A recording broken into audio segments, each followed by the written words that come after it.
Adakah berdosa tidak membetulkan kemungkaran yang kita nampak dan tahu dengan jelas?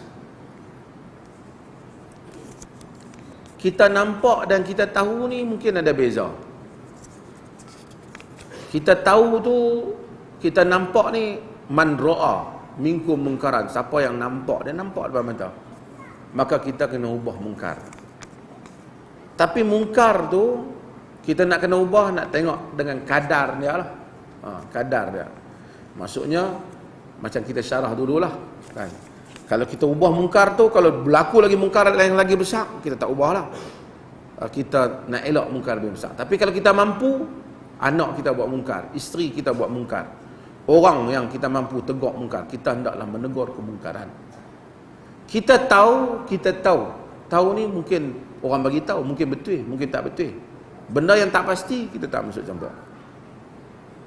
Melainkan kita tahu dengan yakin. Kita yakin mungkar ada beberapa jenis.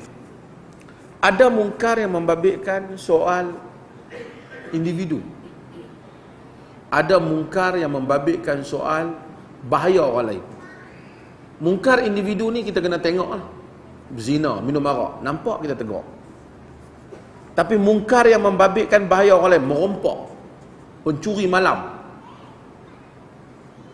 ataupun dia kaki dadah, dia meminang satu orang perempuan,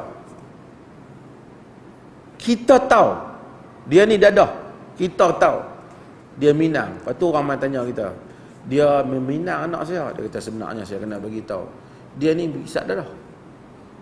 Sebab apa? Sebab kalau kita biar, ia merupakan satu penipuan dan boleh merosakkan diri orang lain.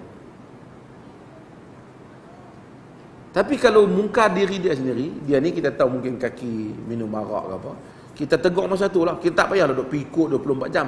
Pasal apa dia ikut 24 jam? Takut nak minum arak. Kita tak perlu.